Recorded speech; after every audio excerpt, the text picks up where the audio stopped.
Baik,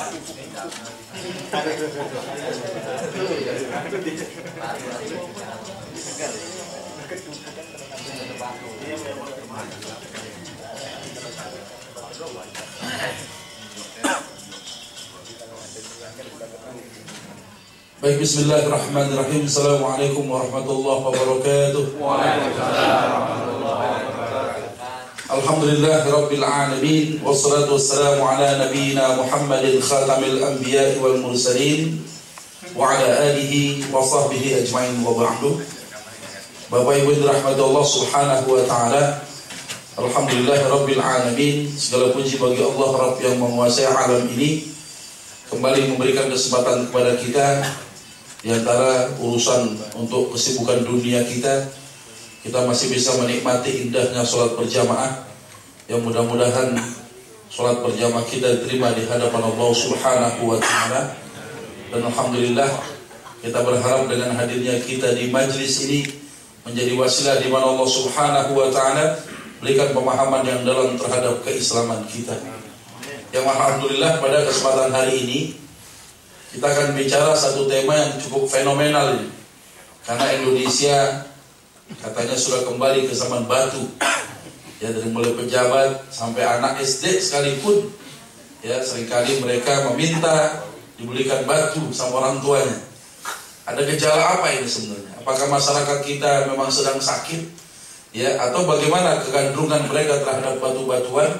Yang insya Allah beberapa menit ke depan kita akan bicara bagaimana tinjauan syar'i seputar fenomena demam batu akik ini, di mana Islam ya membolehkan setiap muslim, bahkan memerintahkan agar geraknya baik, elok dipandang, dan hidupnya teratur dengan rapi. Tidak lain adalah untuk tasyakur bi ni'mah, tidak lain adalah untuk menikmati, bersyukur kepada Allah terhadap nikmat yang Allah berikan kepada kita sekalian. Ya, maka pernah Nabi ya mencela seorang laki-laki yang rambutnya acak-acakan. Ditanya sama Nabi, ente punya sisir gak di rumah? Punya ya Rasulullah. Ente nyisir dah. Ya, supaya kenapa? Supaya nikmat Allah itu membekas pada dirimu. Jadi Masya Allah ya, kita diperintahkan dalam Islam ini untuk rapi, elok dipandang, enak dilihat. Tidak lain adalah agar nikmat Allah membekas pada diri kita. Nah kemudian ya Allah Subhanahu wa taala memberikan kita pakaian, di mana pakaian dalam Islam ini ya adalah bertujuan untuk menutup aurat kita dan untuk berhias. Maka barang siapa yang menyelisihi dua perkara ini, maka sungguh dia mengikuti langkah-langkah syaitan, jauh daripada apa yang dibawa oleh Rasulullah Muhammad SAW. Jadi kalau ada orang menolak berpakaian, dari rumah telanjang, masuk kantor telanjang, pulang telanjang lagi, dia menolak untuk berpakaian, maka sungguh dia telah keluar dari apa yang dibawa oleh Rasulullah SAW. Ya, nah di mana Allah Subhanahu wa taala di dalam Al-Quran surat Al-A'raf ayat 26, A'udzu billahi minasyaitonir rajim. Ya bani Adam, qad anzalna 'alaikum libasa yuwari sawatikum wa risha. Hai anak cucu Adam, sungguh kami telah menurunkan untukmu pakaian yang dapat menutup aurat-auratmu dan untuk perhiasan. Nah, di mana ketika Allah Subhanahu wa taala nyatakan di dalam ayat ini, ya pakaian ya yang Allah berikan tidak lain adalah untuk menutup aurat ya dan juga untuk berhias. Maka Islam telah memberikan kebolehan, bahkan menyerukan kepada umatnya supaya berhias dan menentang keras kepada siapapun yang mengharamkan perhiasan yang Allah berikan. Ya, di dalam ayat yang lain bagaimana Allah Subhanahu wa taala nyatakan, kul man harrama zinatullah allati akhraja li'ibadihi wat-thayyibati minar rizq. Katakan, ya, siapa yang berani mengharamkan perhiasan Allah yang telah dikeluarkan untuk hambanya, begitu juga rizki-rizki yang baik lagi halal. Ya, ternyata Allah Subhanahu wa taala memberikan perhiasan ini dari mana? Dari bumi yang kita pijak ini. Batu-batuan dari perut bumi, logam-logaman dari perut bumi. Ya, bahkan pakaian kita yang antum pakai sekarang ini pun juga tumbuh dari bumi kita melalui pohon-pohonan yang Allah ciptakan untuk kita sekalian. Maka barang siapa yang berani ya mengharamkan perhiasan yang telah Allah persiapkan untuk kita sekalian, yang dikeluarkan untuk hamba-hambanya, termasuk juga rezeki yang halal lagi baik. Nah, di balik kebolehan kita untuk berhias, ya, Islam ternyata mengharamkan dua perhiasan, yang dua perhiasan ini untuk kaum laki-laki haram, untuk wanita kalau dia pakai itu udah paling cakep bener dah. Udah paling manis dah kalau perempuan yang pakai. Ya, di dalam satu hadis dinyatakan uhillal dhahabu wal harir li inathin min ummati wa hurrima ala dhukuriha. Dihalalkan emas dan sutra buat wanita, ya diharamkan keduanya buat laki-laki dari umatku. Dari sekian banyak ya perhiasan yang Allah berikan kepada kita, ya dengan adanya dalil ini maka haram hukumnya laki-laki memakai emas dan sutra. Jangan lagi ada yang nanya, Ustaz, kenapa kok Allah mengharamkan emas? Padahal kan emas tidak mengandung cacing babi, minyak babi gitu ya. Padahal kan di dalam gelang ini tidak mengandung najis misalnya. Ya, satu yang harus kita sampaikan bahwa ketika kita bicara tentang hukum keharaman misalnya, ketika ada dalil, alasan dalil itulah yang menjadikan hujah tentang pengharaman sesuatu. Kenapa emas haram? Karena ada dalil untuk itu. Ya, tidak semuanya hukum ini memiliki illat, ya, tidak memiliki sebab pengharaman. Termasuk salah satunya adalah adanya dalil tentang pengharaman. Nah, kita lihat bagaimana hukum memakai cincin batu akik. Wah, ini tunggu-tunggu ini. Ya. Bagaimana hukum memakai cincin batu akik? Apakah Nabi memakai cincin? Sebagaimana para penghobi batu mengatakan, wah ini sunnah Nabi katanya. Ya, nah kita lihat. Apakah Nabi memakai cincin?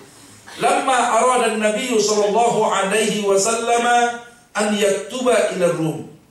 Tatkala Nabi hendak menulis surat kepada Romawi, di surat-surat Nabi kepada penguasa Jazirah Arab, tidak lain adalah bahwa Nabi mengajak mereka untuk beriman kepada Allah. Apa yang terjadi? Qilalah, dilaporkan kepada Nabi, innahum lan yaqra'u kitabak ya Nabi, ya Rasulullah. Ya, bahwasannya suratmu enggak pernah dibaca oleh mereka. Alasannya apa? Idza lam yakun makhtuman, kalau tidak ada stempelnya. Jadi surat Nabi itu enggak ada stempelnya. Raja-raja enggak mau baca tuh surat. Dianggap enggak sah dalam urusan ya tata kenegaraan. Oke, oleh karena itu Nabi sampaikan dalam hadis ini, fattakhadha khataman min fiddah wa naqshihi Muhammadun Rasulullah. Maka Nabi membuat cincin dari perak, yang cincin peraknya ini tertulis ukiran dengan nama ukiran Muhammad Rasulullah.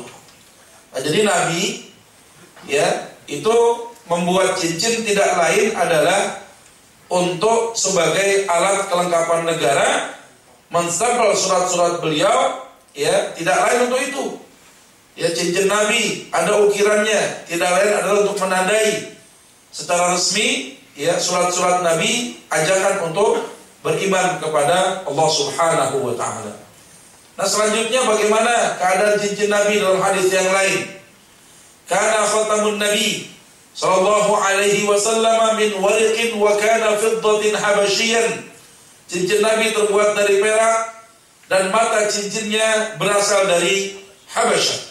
Nanti ulama berbeda pendapat tentang mata cincinnya Nabi ini, dia batu apa perak juga.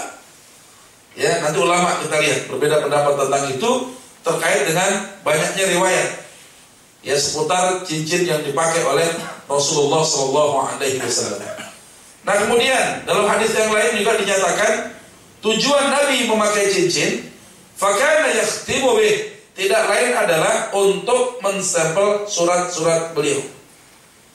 Ya, di mana dalam hadis yang lain juga diceritakan bahwa cincin Nabi terbuat dari perak, fastahu minhu Bahkan mata cincinnya juga terbuat dari bahan perak. Ya. Nah, di dalam riwayat yang lain juga diceritakan bagaimana ya cincin Rasulullah ini ada 3 baris ukirannya. Baris pertama dari bawah bertuliskan Muhammadun, baris kedua Rasulun, baris ketiga Allah.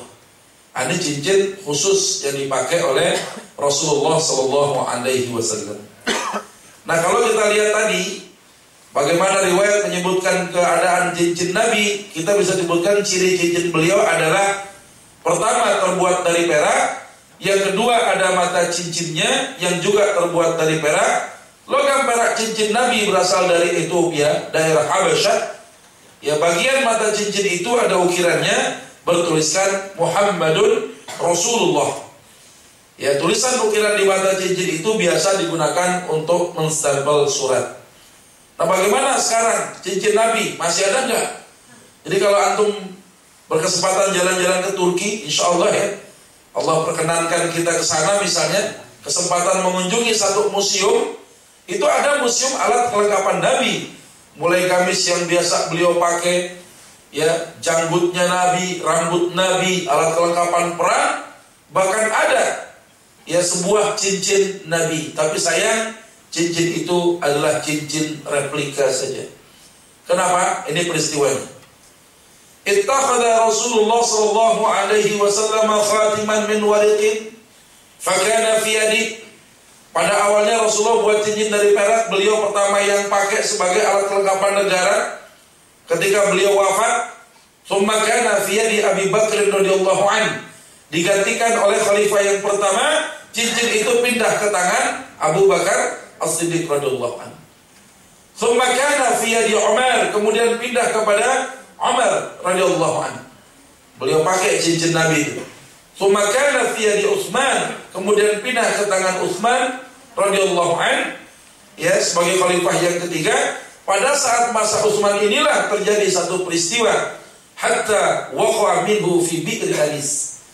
Cincin yang beliau pakai, yang notabene ini cincin Nabi, itu ternyata kecemplung di dalam sebuah sumur yang namanya sumur Aris. Ya, sahabat menyebutkan sumur ini disebut dengan sumur cincin Nabi.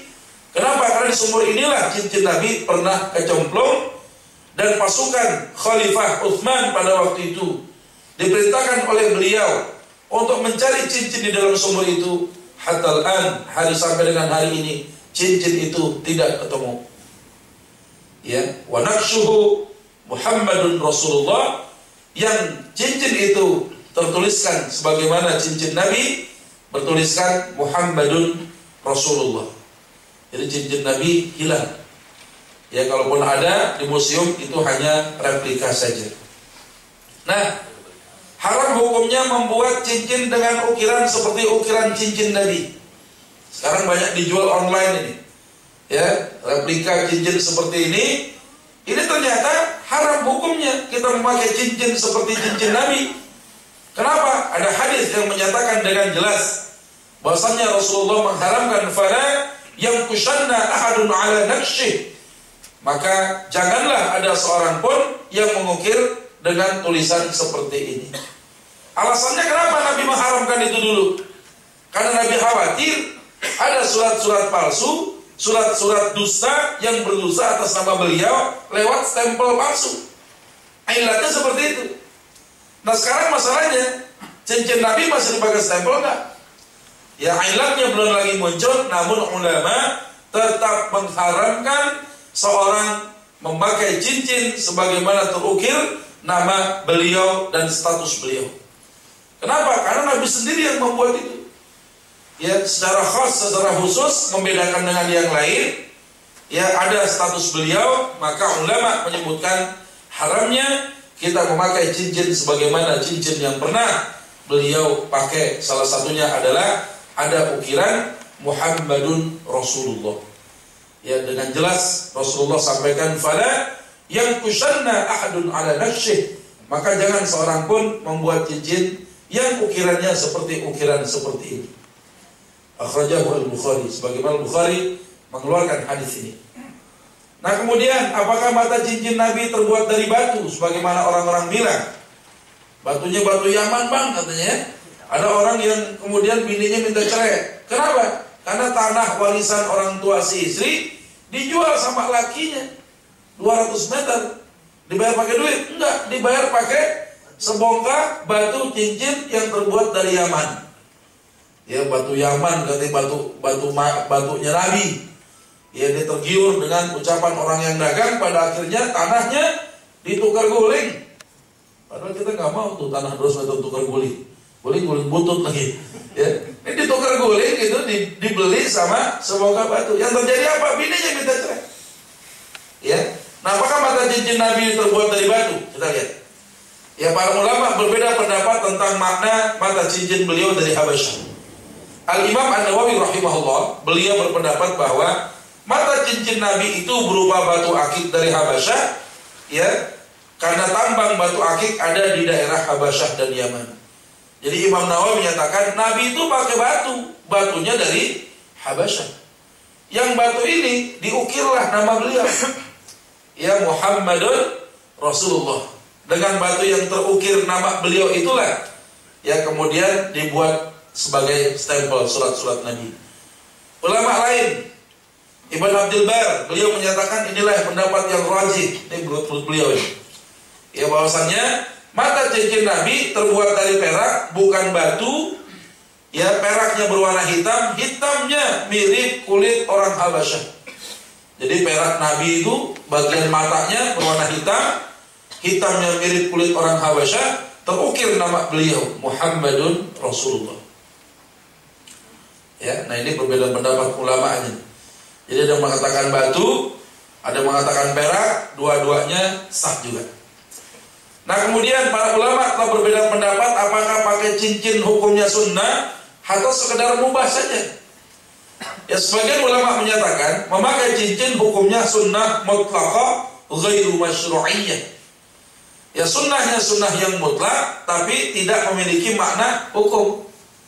Kayak orang demen pakai gamis ikutin Nabi, bertabaruk dia, tapi tidak punya makna hukum. Artinya apa? Kalau ada orang nggak doyan pakai gamis, bukan berarti dia tidak dianggap sebagai pengikut Nabi. Ya, orang pakai cincin demen, Nabinya pakai cincin, sahabat pun pakai cincin. Sehingga ulama menyebutkan pakai cincin hukumnya sunnah mutlaqah ghairu masyru'iyyah. Sunnah yang mutlak tapi tidak memiliki kandungan hukum. Ya, hanya upaya bertabaruk saja, mencari kebaikan dari Allah terhadap apa yang biasa dilakukan oleh Nabi. Coba kalau kita lihat riwayat, ya, Ibnu Umar, Nabi satu ketika pernah berdiri di atas batu. Suatu hari Ibnu Umar melewati daerah yang ada batu tempat Nabi berdiri. Beliau ngapain? Diri juga di situ. Diam aja. Sahabat tanya, ya Abdullah Ibn Umar, kenapa antum berdiri di atas batu? Aku melihat Nabi pernah diri di atas batu itu. Satu ketika Ibnu Abbas melihat siapa? Nabi mengelilingi pohon 3 kali. Ya, satu hari Ibnu Abbas pernah melewati tempat itu, ya, dan menemukan pohon yang pernah dikelilingi oleh Nabi. Beliau pun juga mengelilingi itu. Sahabat tanya, ngapain nanti kelilingin pohon? Sungguhnya aku melihat Rasulullah pernah mengelilingi pohon ini 3 kali. Jadi saking cintanya sahabat sama Nabi, apa yang dilakukan oleh Nabi sampai diikuti. Ya, peristiwa yang masyhur, peristiwa apa itu? Nabi pernah sholat lepas sendal.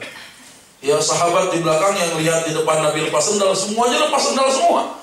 Ya, setelah sholat selesai Nabi nanya, ente ngapain pada lepas sendal?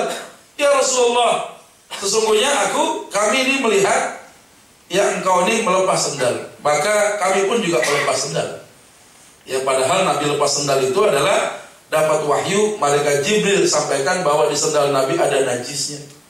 Ini saking sahabat pengen niru Nabi. Ya, sehingga ada ulama sebagian yang menyatakan pakai cincin ini hukumnya sunnah, bertabaruk dengan kebiasaan Nabi. Namun sebagian yang lain yang sunnah ini para raja.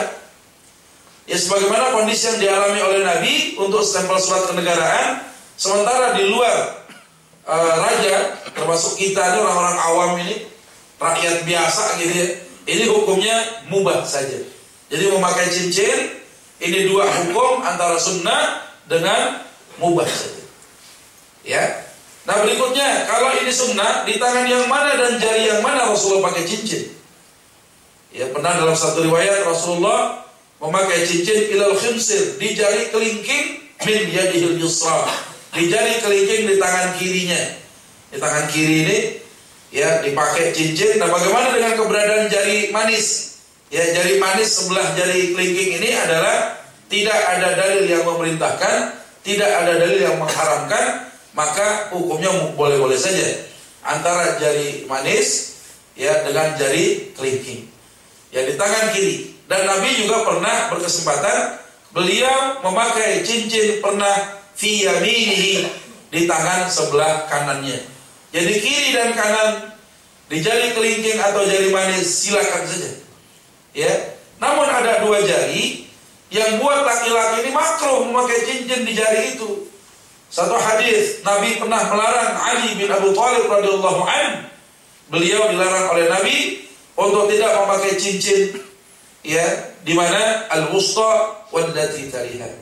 Di jari yang tengah dan jari telunjuk. Ini makruh hukumnya. Nah yang tadinya sunnah bisa jadi makruh hukumnya kalau kita berlebihan. Jari 10-10-nya dipakai cincin segede-gede kebo tuh batu. Ya, sampai salaman aja susah.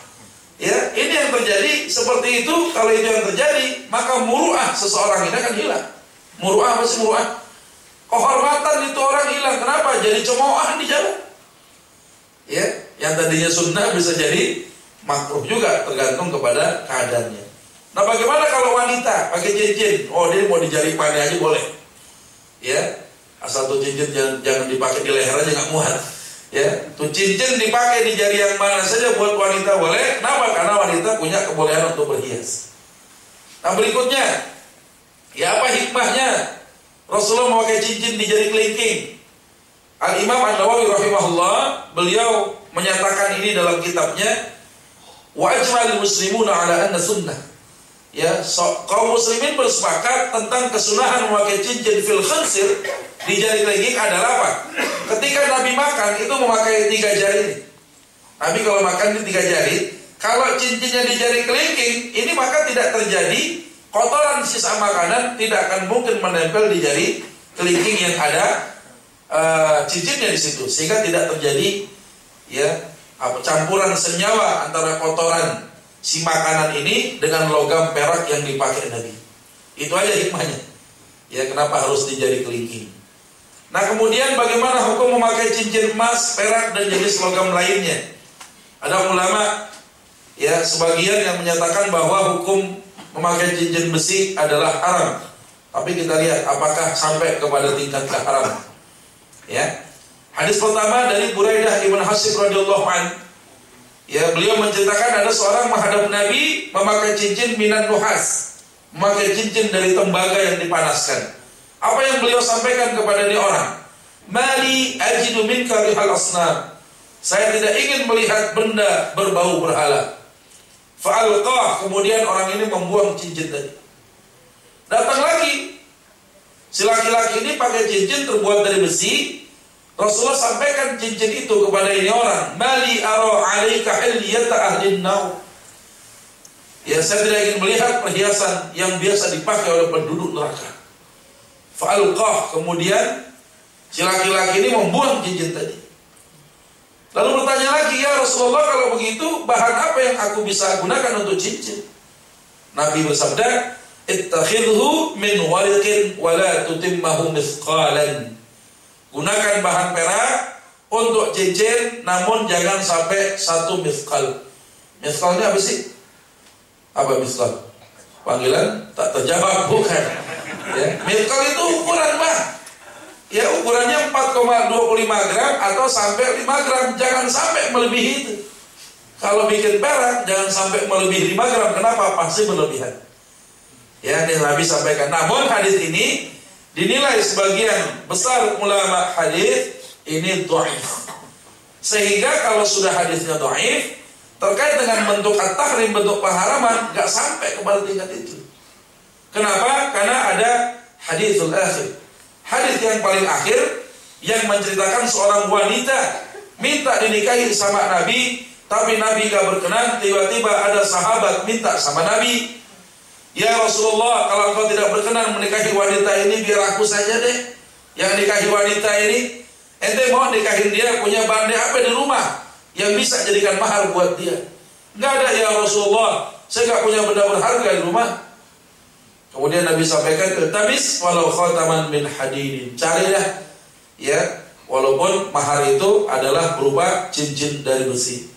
Nah bahkan salah satu perawinya Al-Bukhari menjadikan hadis ini, ya beliau beristidlal tentang kehalalan memakai cincin terbuat dari besi bagi laki-laki. Ya, ada hadis yang akhir yang membolehkan ini.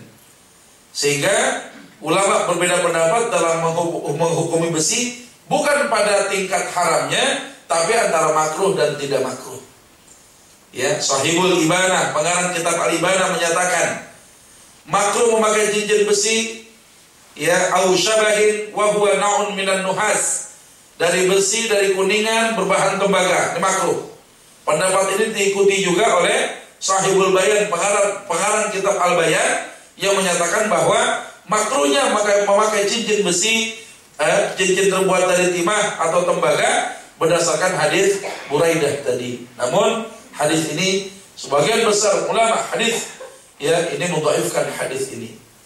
Nah sementara pengarang kitab yang lain disebutkan At-Tatimmah, yang kitab At-Tatimmah mengatakan tidak makruh menggunakan cincin besi atau timbal berdasarkan hadis sahihain.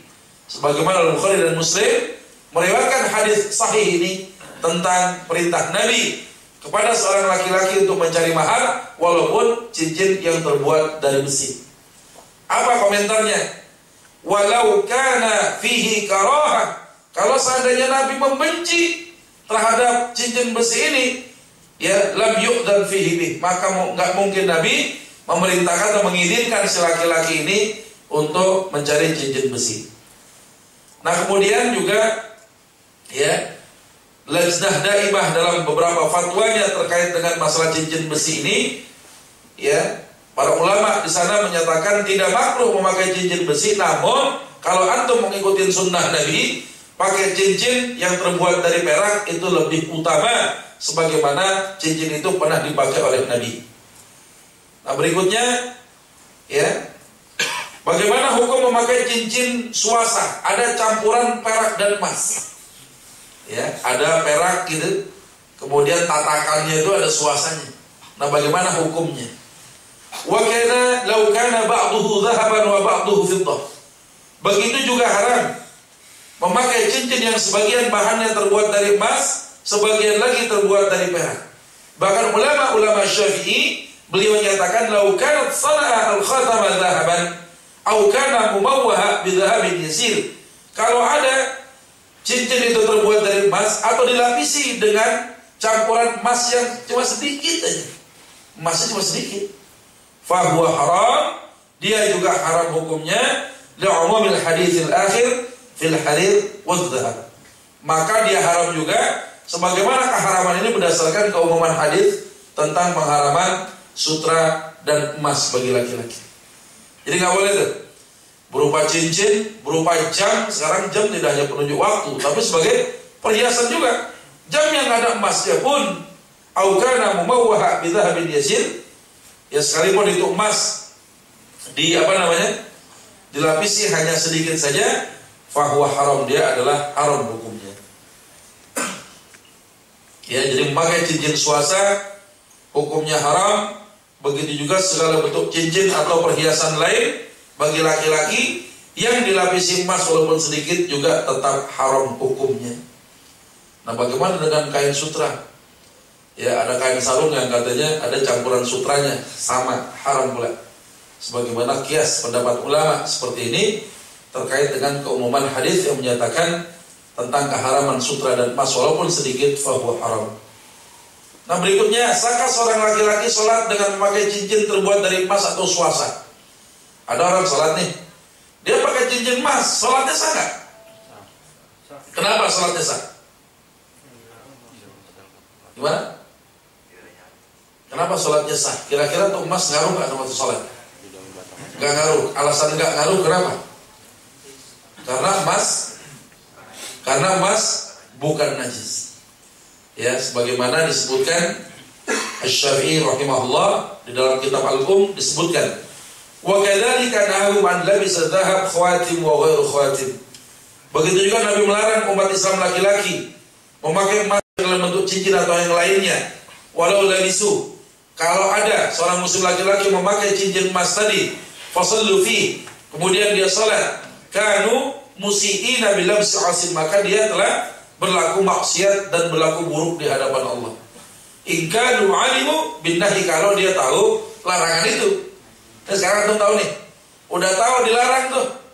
Ya, pakai emas sebagai perhiasan, antum salat, antum telah melakukan kemaksiatan, keburukan di hadapan Allah. Walam yakun alaihi i'adat salat, tapi itu orang nggak perlu mengulangi salatnya lagi. Alasannya apa?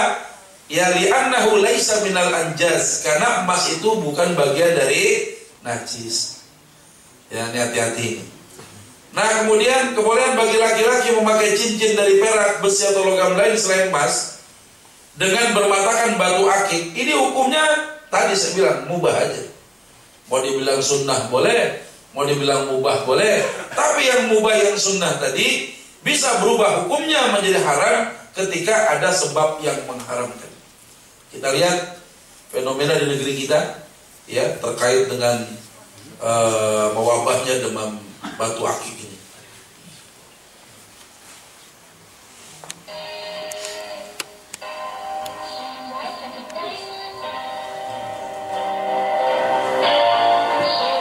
Belakangan ini fenomena cincin batu akik atau batu cincin bagi kaum laki-laki yang menjadi tren.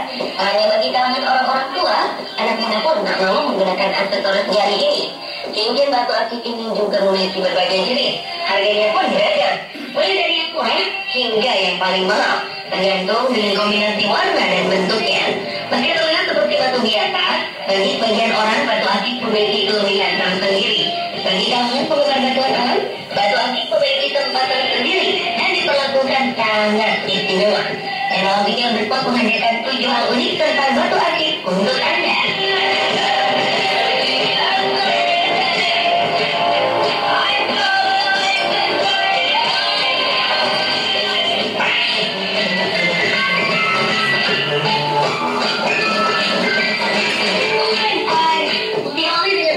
Paling dicari, yakni batu bacan. Dari berbagai kekayaan alam yang dihadirkan di Maluku Utara adalah bacan, sebuah nama pulau, nama kerajaan, sekaligus juga nama batu mulia yang telah melambungkan namanya ke mancanegara. Sebagai nama jenis batu akik, bacan telah bawa hingga ke luar negeri, bukan hanya di masa sekarang, melainkan sejak abad pertengahan. Batu bacan merupakan batu hidup karena kemampuannya berproses menjadi lebih indah secara alami, ataupun cukup dengan menggunakannya setiap hari dalam bentuk cincin ataupun kalung. Secara perlahan batu bacan akan berubah menjadi lebih bersih, bening dan mengkristal. Beberapa jenis batu bacan dapat menyerap senyawa lain dari bahan yang melengkapinya, seperti sebagai batu bacan hijau dopo yang dilekatkan dengan saling pengikat berharga, mampu menyerap bahan emas tersebut, sehingga bagian dalam batunya muncul bintik-bintik emas. Kemampuan batu bacan ini membuat pecinta batu mulia di luar negeri mulai dari Cina, Arab, dan Eropa tercengang dan kagum terhadapnya. Selain itu, batu bacan juga memiliki tingkat kekerasan batu 7,5 skala Mohs seperti batu jamrud dan melebihi batu giok. Kelebihan lain yang membedakan batu bacan dengan batu giok jenis lainnya adalah mampu menetralkan kiat-kiat tubuh, sehingga para pemakai batu bacan akan merasa mampu mengontrol emosinya dan memperlancar peredaran darah dalam tubuh. Dan jenis bacan batu termahal yang pernah dijual adalah seperti batu akik yang dimiliki mantan Presiden SBY, itu seharga 3 miliar rupiah.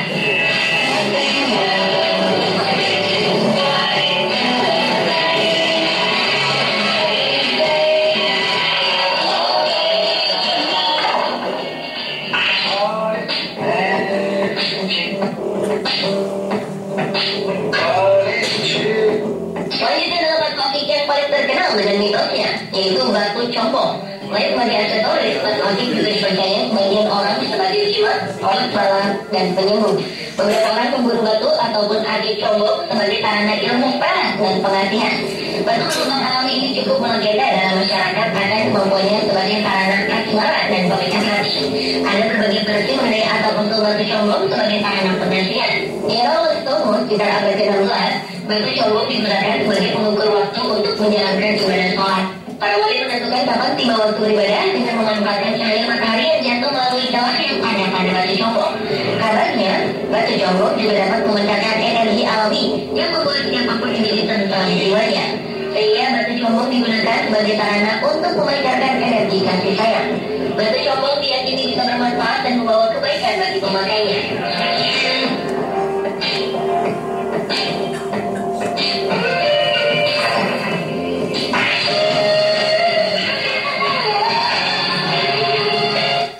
Nanti di copy aja nih ya.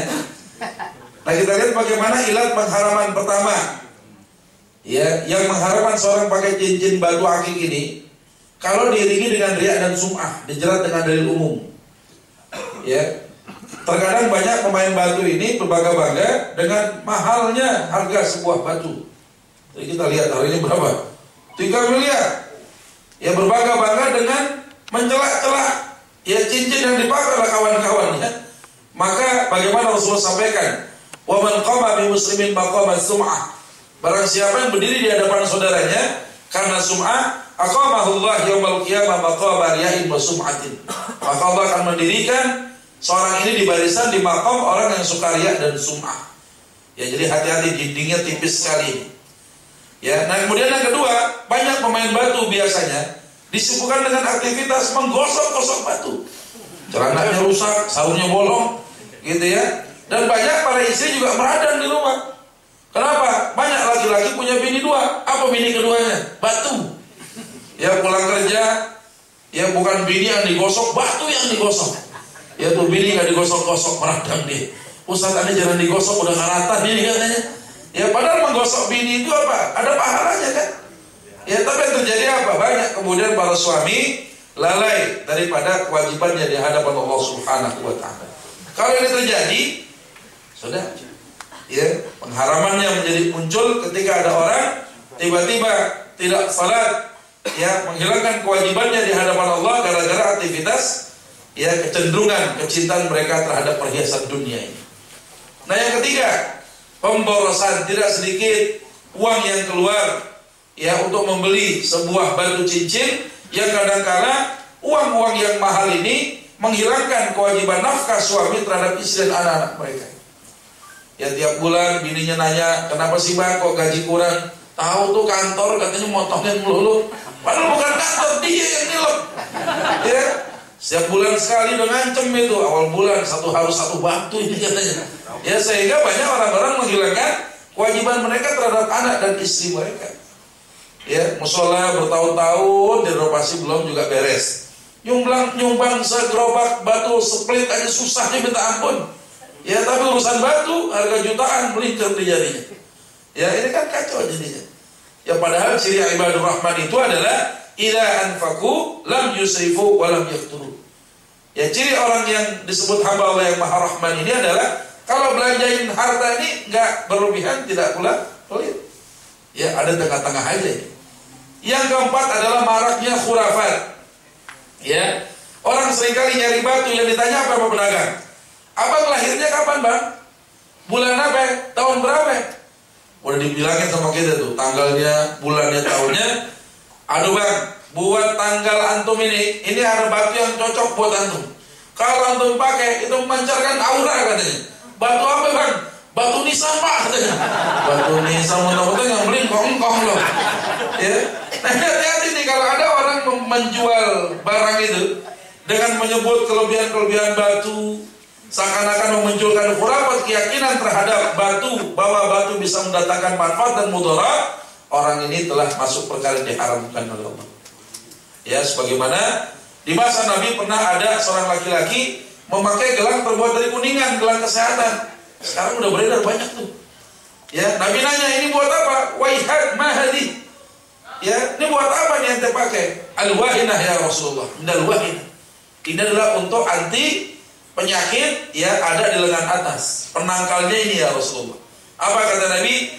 "Amakinnaha la tazidu." Yang ente pakai enggak akan bertambah apapun buat ente. "Illa wahnan," kecuali hanya kelemahan-kelemahan saja. Ya, sehingga Nabi perintahkan membuang gelang itu. Ya, hadis yang lain disebutkan man 'allaqal tamimah faqad asyrak. Barang siapa yang menggantungkan jimat, maka dia telah berlaku syirik. Ya, maka wallahi demi Allah, ya, Rasulullah sampaikan kepada kita demikian, jangan sampai kita menggantungkan ya manfaat dan mudarat keyakinan terhadap batu ini seakan-akan memberikan manfaat dan mudarat kepada kita. Faqad asyrak, maka dia telah berlaku syirik. Nah, sebagaimana kata Nabi, pedagang itu penjahat. Innat tujjar humul fujjar. Sesungguhnya para pedagang itu penjahat. Kalau dia membumbui dagangannya dengan hal-hal yang berbau kebohongan, kedustaan. Batu ini bisa begini bang, batu ini bisa begitu. Nah, ini bohong deh. Dia penjahat itu. Kalau itu terjadi, apalagi sampai dia menjual hadis-hadis palsu seputar batu akik ini. Pertama, takhattamu bil akik fa innahu mubarak. Pakailah cincin batu akik karena dia membawa berkah banget. Ya, ini perawi hadis ini ada yang bernama Yaqub bin Al-Walid Al-Madani. Yaqub bin Al-Walid Al-Madani ini dihukumi oleh ulama Ibnul Jauzi. Beliau menyatakan Yaqub ini suka berdusta, pemalsu hadis, sehingga hadis yang dirawikan oleh Yaqub bin Al-Walid ini, hadis ini tidak bisa dijadikan hujjah untuk kita beramal. Pakai batu aja lah bang. Ya, jangan bilang bahwa pakai batu ini berkah berdasarkan hujjah hadis ini, padahal ini adalah palsu. Yang kedua, takhattamu bil aqiq fa innahu yunfal faqar. Ya, kenakanlah cincin batu akik karena dia dapat menghilangkan kefakiran. Ya, pedagangnya kaya, yang pakai pada boncos di kantongnya. Ya, nah sebagaimana di sini disebutkan ada perawi yang bernama Al-Husain ibn Ibrahim. Dia perawi yang dianggap majhul. Majhul ini tidak diketahui asal usulnya siapa sih Al-Husain bin Ibrahim ini. Maka hadis ini masuk kategori al-maudu'. Ibnul Jauzi di dalam kitab al-maudu'atnya yang masukkan hadis ini sebagai hadis yang palsu. Nah, termasuk juga disebutkan takhattamu bil khawatimil aqiq fa innahu la yusibu ghammin ma dama alaihi. Ya, hendaklah kamu bercincin, memakai cincin yang bermata akik, karena selama kamu mengenakannya, kamu tidak akan tertimpa kesedihan. Iya sih kelihatan, wah senyum lulu, gosok lulu ya. Tapi jadi masalah hadis ini, ya, ini ada yang bernama Daud bin Sulaiman Al-Ghazi Al-Jurjani. Ya, Daud bin Sulaiman Al-Ghazi ini dinyatakan bahwa dia adalah seorang orang tua pendusta. Ya, dia pemalsu hadis, maka nggak ada tuh hadis ini nggak bisa dijadikan hujjah. Nah, terakhir, ya, lau i'taqada ahadukum ala hajar linafah. Ya, kalau seorang di antara kalian ada yang meyakini dia pakai batu itu, dia yakin, ya, maka batu tadi akan memberikan manfaat. Katanya begitu. Ya, nah, ini telah masuk perkara syirik. Artinya apa? Ini bukan ucapan hadis, akan tetapi apa? Dia adalah ucapan para penyembah berhala yang menyatakan tentang keyakinan terhadap benda-benda tadi memiliki kekuatan gaib termasuk pada batu. Ini beredar, ya, hadis-hadis palsu ini seringkali dipakai oleh pedagang-pedagang untuk, ya, meracuni pikiran-pikiran si pembeli ini agar mau membeli batu-batu mereka, padahal batu biasa, bukan batu permata misalnya. Ya, yang ternyata dibumbui dengan khurafat, ya, dia berharap dapat harga yang tinggi. Itu barangkali hal-hal yang terkait dengan fenomena, ya, seputar demam batu akik yang mudah-mudahan kita bisa paham bahwasannya hukum asalnya ini mubah, hukum asalnya menjadi sunnah. Ya, yang sunnah dan mubah tadi bisa berubah menjadi haram ketika ada ilat yang mengharamkannya. Minimal ada 4 tadi, jangan sampai kita terkena larangan seperti itu. Baik, ada pertanyaan? Silakan. Kalau ada pertanyaan, ada?